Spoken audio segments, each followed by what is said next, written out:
On this week's episode of I-501CU, the podcast for nonprofit board members, I have the privilege of interviewing Roxie Jerde, President and CEO, Community Foundation of Sarasota County since 2011. Roxie runs one of the largest community foundations in the state, and I hope you enjoy this interview with Roxie Jerde. Hey everybody, this is Michael Corley. Just wanted to let you know we are now sending out a weekly, very brief newsletter. Tips, tricks, pointers to nonprofit executives. That includes both board members and CEOs, executive directors. If you're interested in receiving this, please go to thecorleycompany.com/newsletter and you can sign up. Once again, that's thecorleycompany.com/newsletter.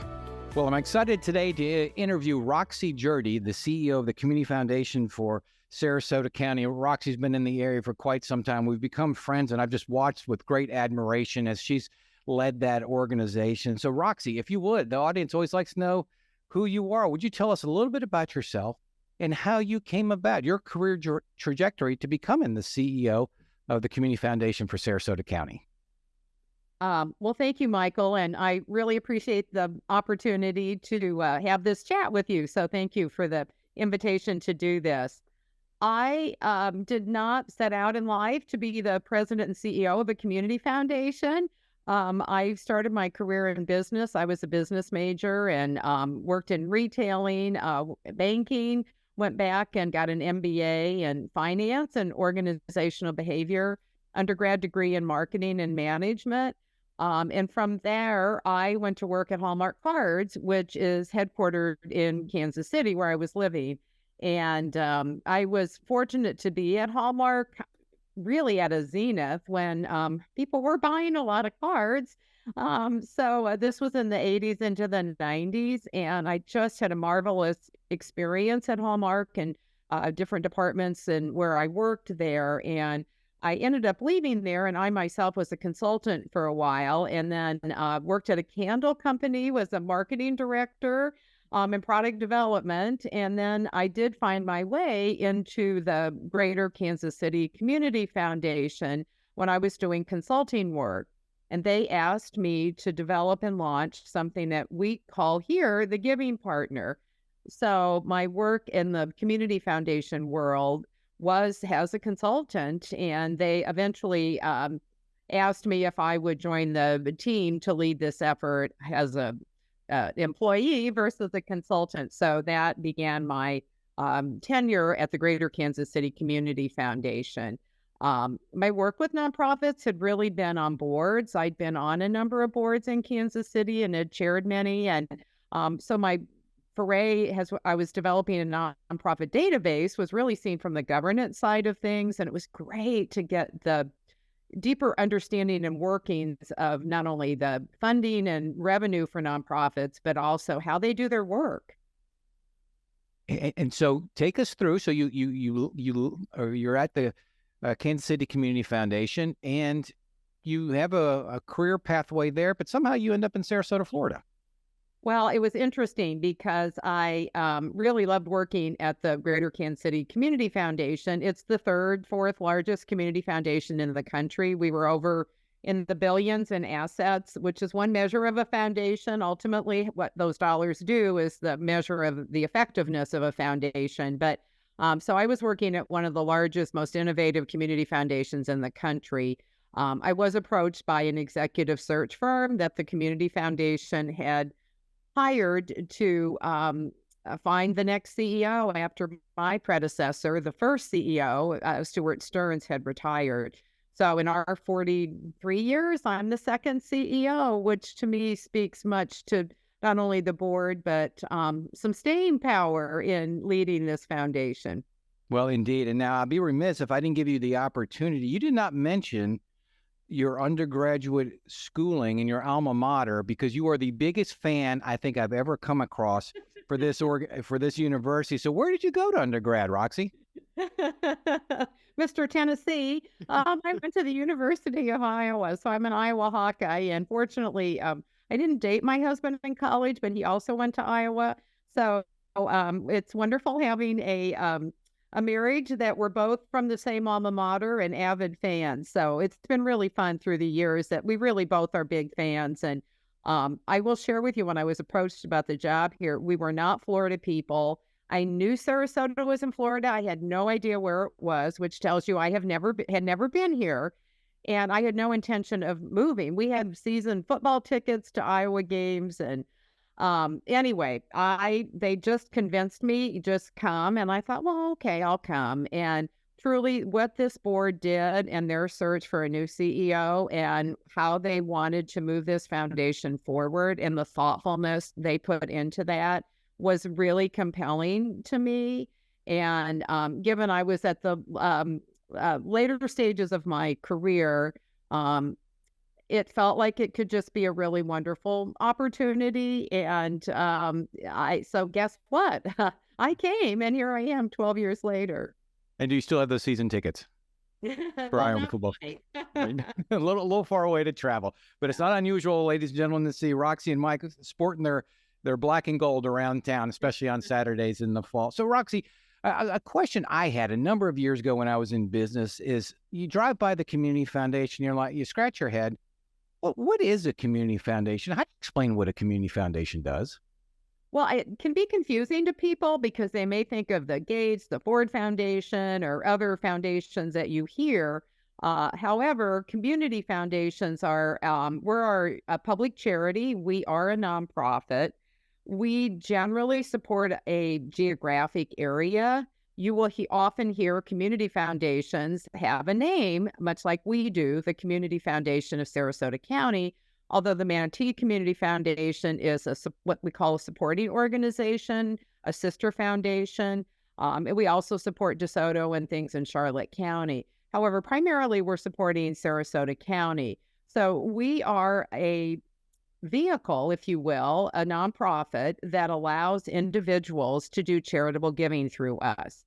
So we have different products, if you will, from the business world that I came from, different types of, we call them funds, to meet the needs of a donor. And we also work extensively with donors that wanted to have a legacy.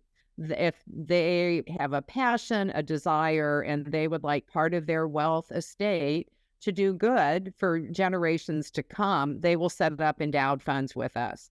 So a lot of what we do is very relationship, get to know people, listen. What do you care about? We know community. How can we be a resource to connect what they want to achieve with their charitable dollars with the right kind of giving plan and investment plan to do that? We're publicly supported, so we work a lot with individuals. We also believe it's important that we have opportunities for the community to give. So we are the infrastructure for season of sharing, holiday giving, with keeping people in their homes so they don't become homeless, that we've done for 23 years.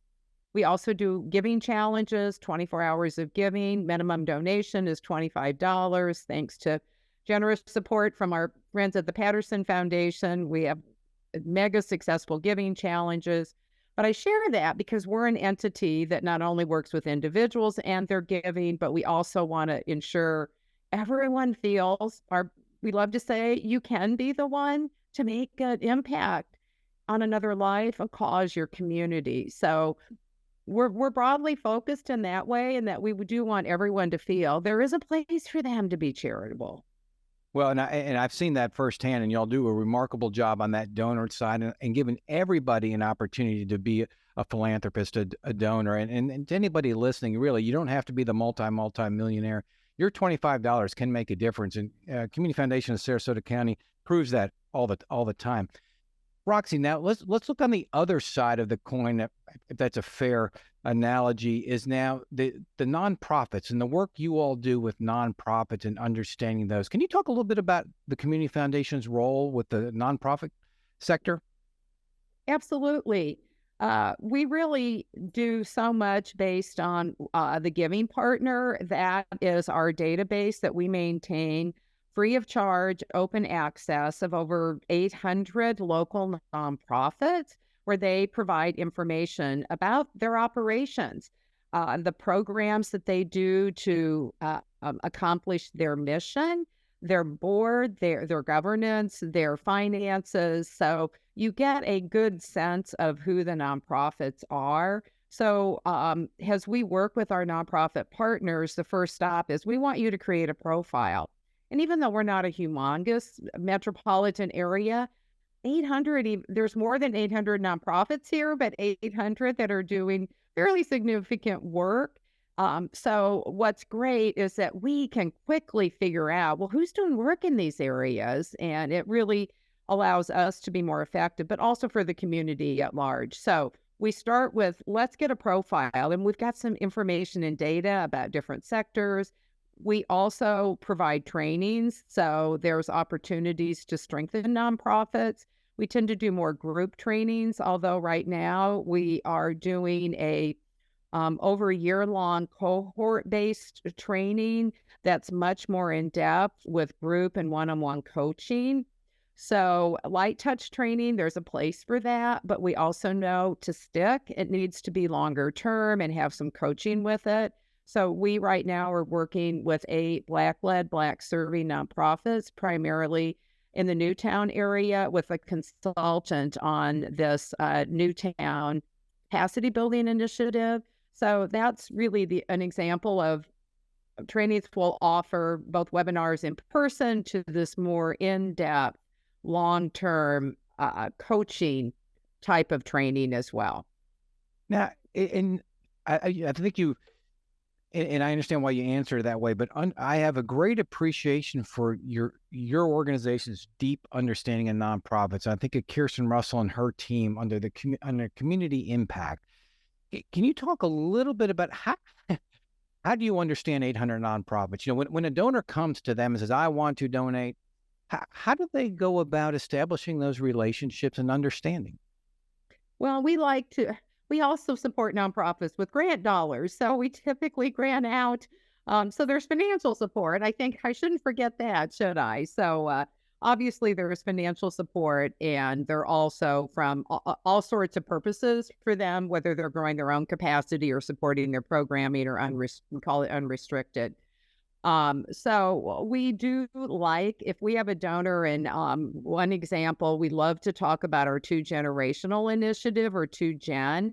We do have an opportunity to see the community as a whole. And when you start putting different nonprofits together for a unified purpose that they aren't necessarily going to self-convene to do, and 2Gen is an excellent example.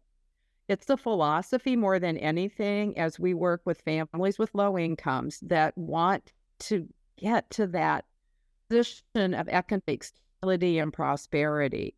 So we work with kids, particularly kids that have the largest achievement gap. And we partner with the Patterson Foundation on the Suncoast Campaign for grade level reading to get every child reading at the 3rd grade level. We have the same intentionality of working with their parents. So let's get those kids on that trajectory to do well in their educational endeavors, starting in elementary, before they get to school, ready to learn and in school, as well as working with their parents, often with scholarships for credentials, for a lot of CNAs, but also college degrees, whatever it is that is their interest, that they can figure out in their lives that they can do to get to that more stable economic place, because they're going to do better and their kids and families are going to do better. So we've got multiple partners that we work with that ultimate goal. And this is not an easy fix. So the 2Gen approach, me back in the day from the business world, just throw some money at it. That should be able to be fixed in a year or two. But y'all have been really deeply involved with this for a long time. But you need to be, right? Societal change is hard. Can you talk a little bit about why that type of change is so hard, and why the Community Foundation is the right organization to lead that? Well, we can stick with it, for one thing. We're not going away. And a lot of the funding that we have here are from these endowed funds. So we know we have a consistent source of funding.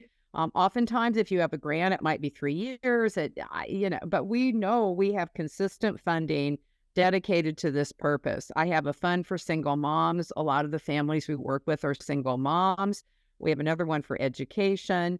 So this has really been a nice way to compatible funds by putting them together too. You do more. But what the word generation is purposeful when we say two gens, because it is generations. They aren't the first in their families oftentimes. So when you're talking about generational change, wow, you've got to be willing to stick with it and celebrate short-term successes. When we have graduations with our parents or our families, we have a celebration, and it's just one step on that road.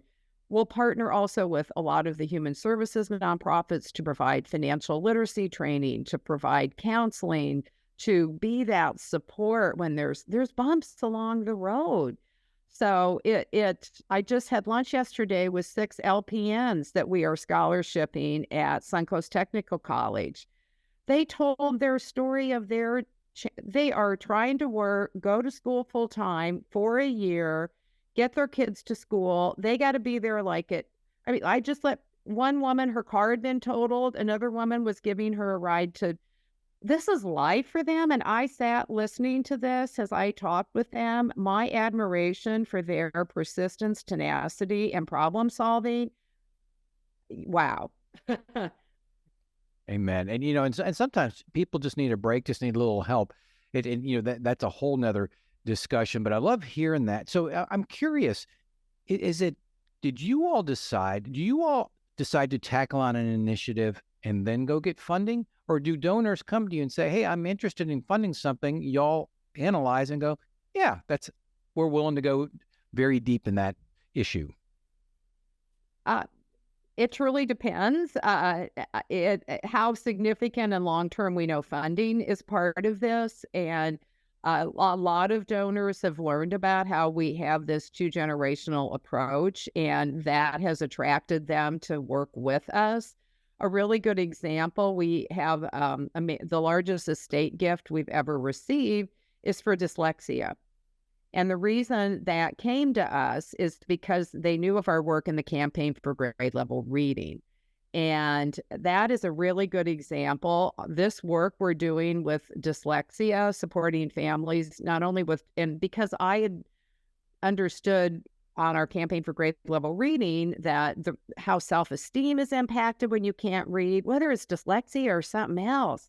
So it really helped me work with a family that I understood. This is a woman in her early 40s was diagnosed, didn't understand why she had so many challenges. So we were able to craft a intention or purpose of, yes, we're going to focus on dyslexia, but we're going to address other reading and diagnose reading challenges. So that's a really good example. That bolsters our two-generational work. And because it's two-gen, we knew we needed a component for families. We couldn't just focus on the kids, and a lot of this is teachers, helping teachers have the tools to work with students who they learn differently. Dyslexia, but we knew we had to support families. So that is one of the key components of our three-pronged strategy.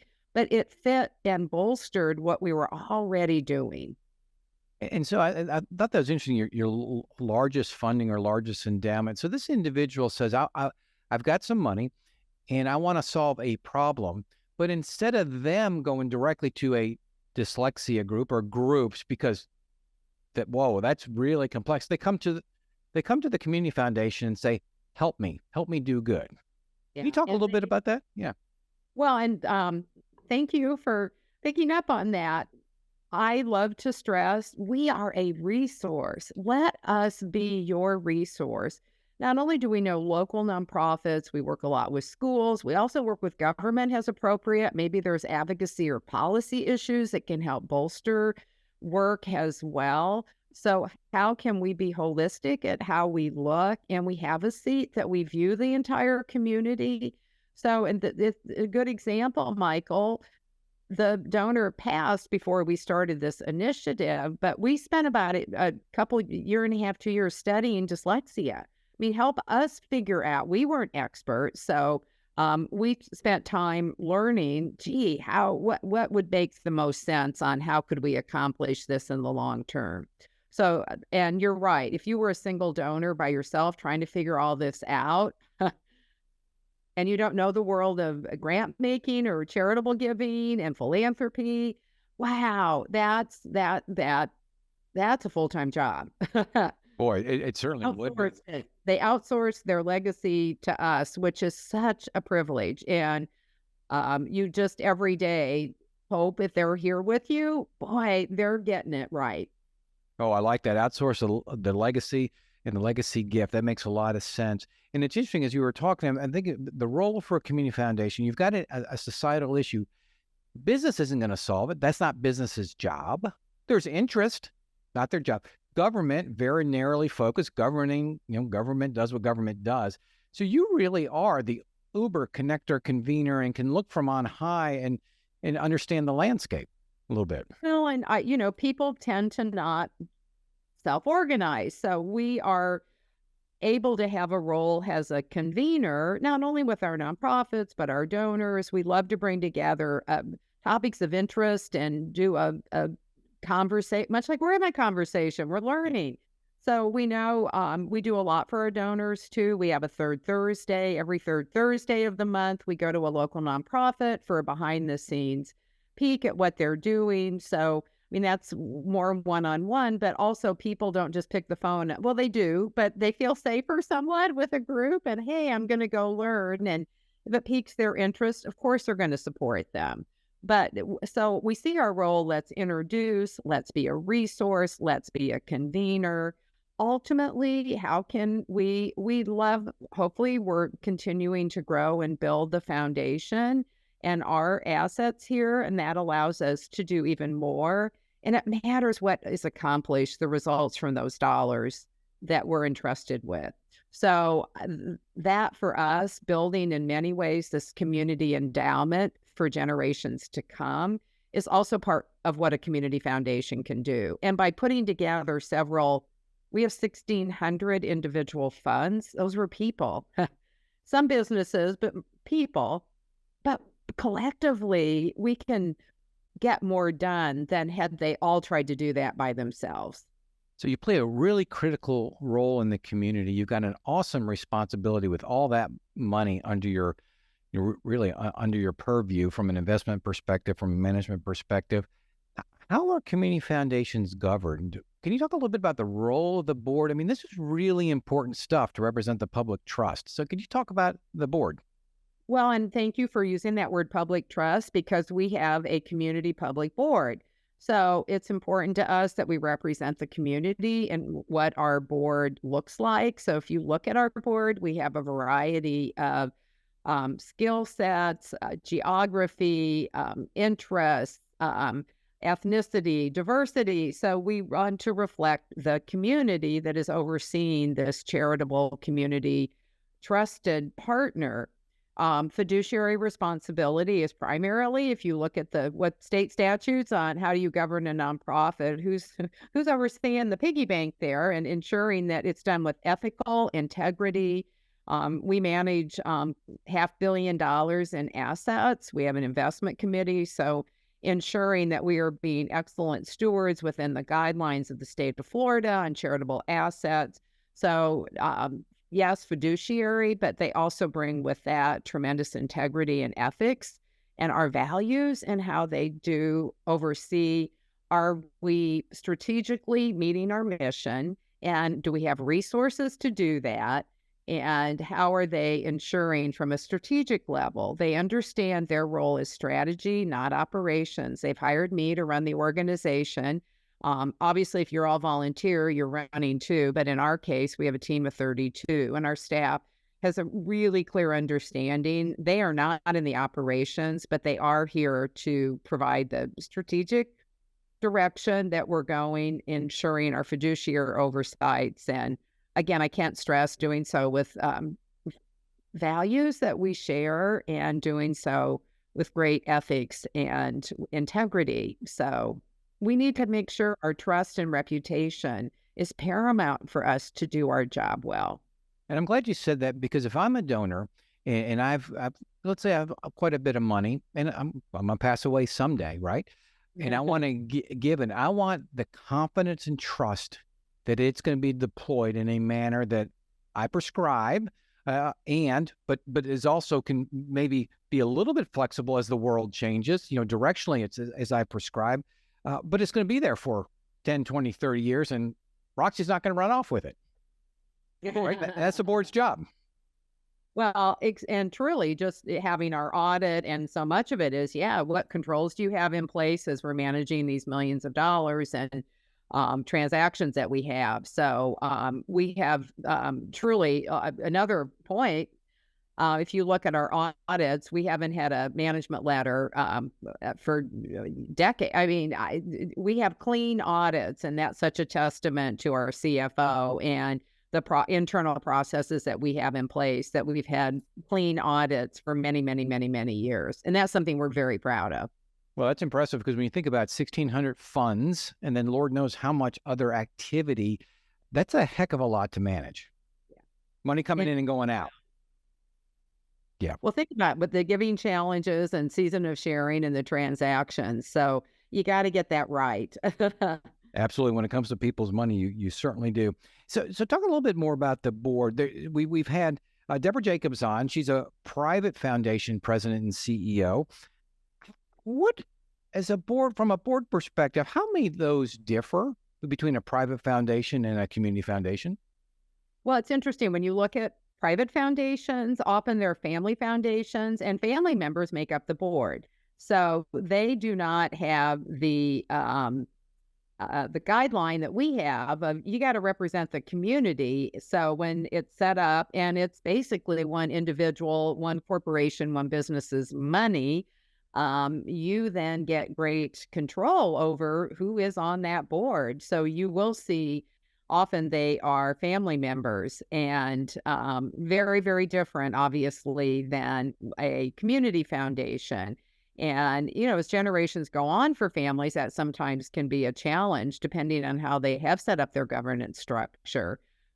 So I know with Patterson, the attorneys started that of Miss Dorothy Patterson has the board with some guidelines to expand that. But I mean, we have term limits, it's turning over, and I don't think you normally see that in family. You see terms, I'm sure, but not that same degree. So not that it's good or bad. If it's a family and the family members are there, they know the values of that family member. So that you can really understand that structure will work for them versus us. And we have to have public support. We have a public support test to make sure our gifts and contributions are coming from the public.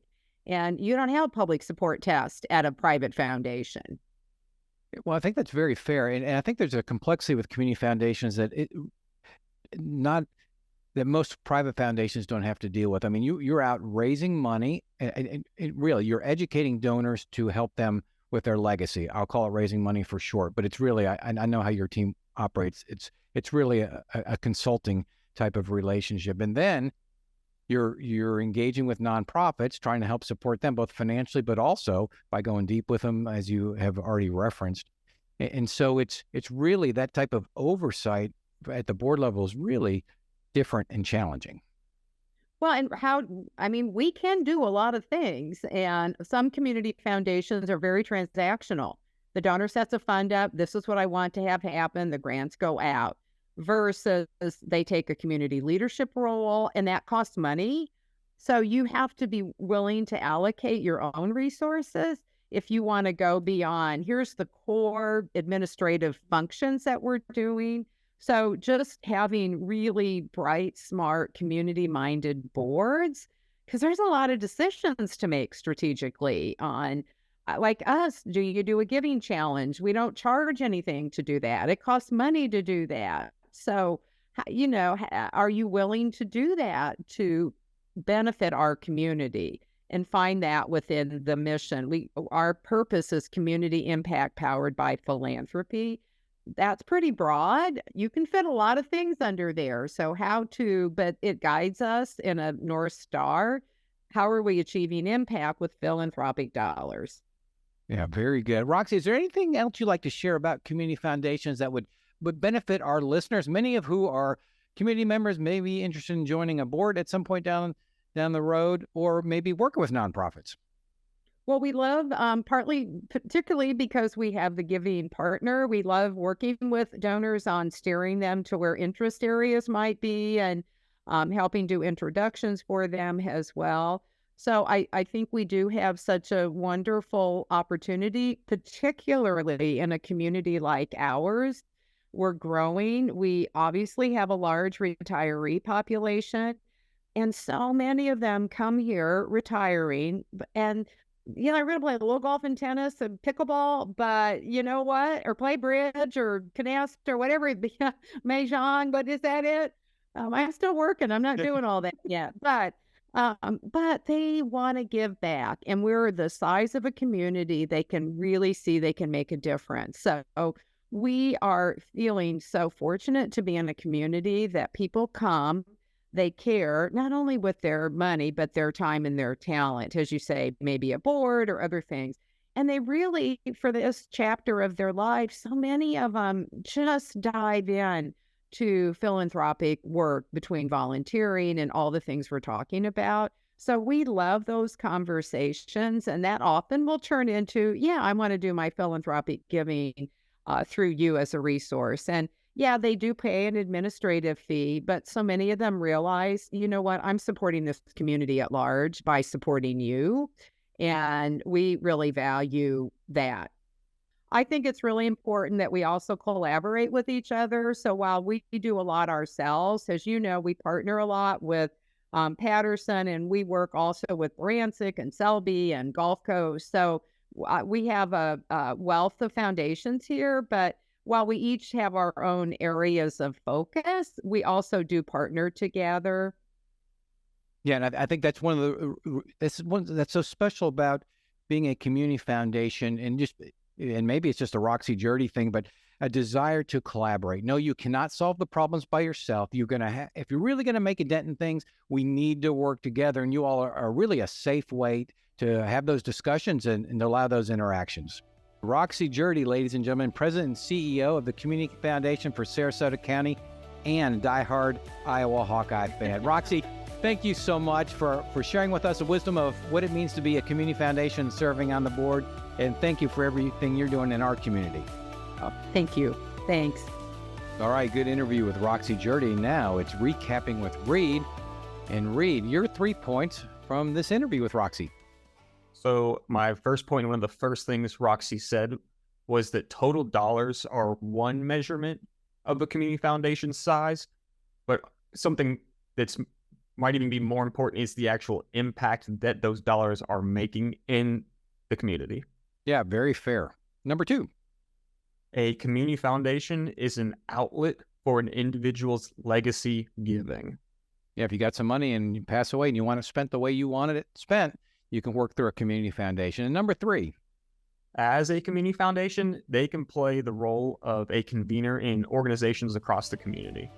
Yeah, absolutely. That's a great role for them because they don't have a dog in a hunt other than the greater good for other people or organizations interested in this topic. So there you have it, ladies and gentlemen, recapping with Reed after our interview with Roxie Jerde, President and CEO of Community Foundation Sarasota County and diehard Iowa Hawkeyes fan. She will love that. I will 501 see you next week on next week's podcast.